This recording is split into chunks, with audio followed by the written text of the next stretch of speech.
It's tough. I mean, because on one level, it's a real gutsy, hard, competitive, strong performance. And if you can walk away with 3 points, man, you'd feel good about how we played.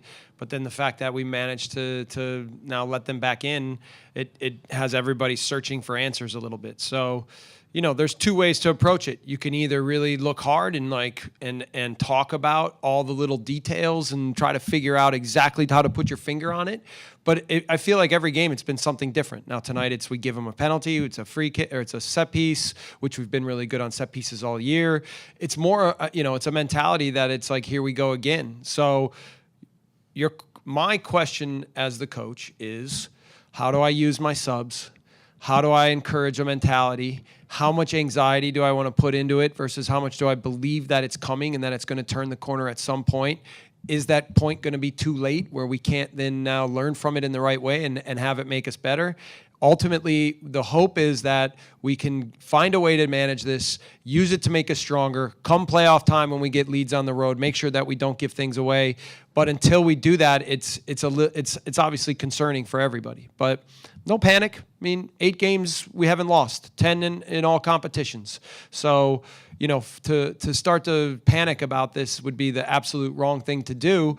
But you've got to start to come up with solutions. That's a long answer. How much do you think of it as far as giving up leads late in games?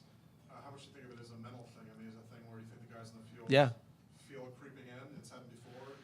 It's almost entirely mental, right? I mean, it's about the details. And what I said to them is, until 2-0, man, we were winning so many battles and foot races and aerial duels and second balls and managing to then find Sasha and maybe he could put a play together and playing in their end and being dangerous.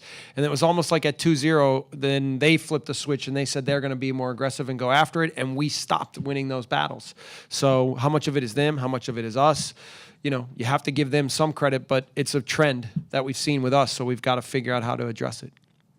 Just your substitution strategy, what was the thinking as the game wore on? Were you looking to be more defensive and try to hold what you had? You had Gazelle and DeMar? Yeah, no, I mean, listen, with both Omer and DeMar and Omer and Danny, we know they're quality players.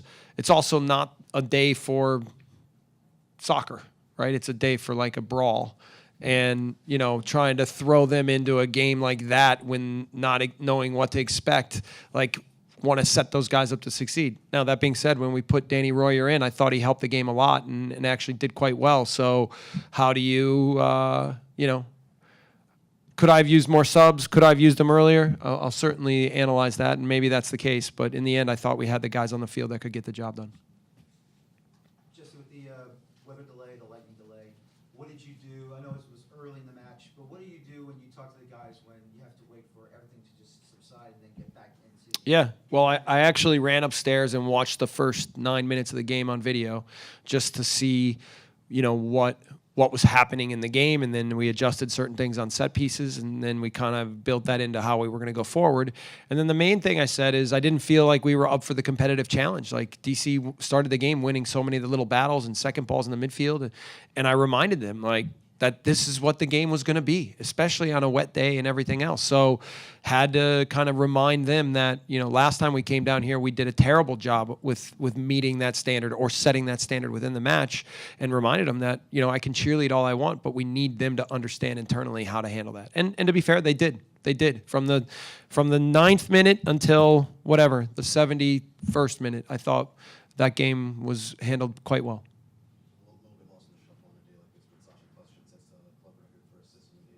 Awesome.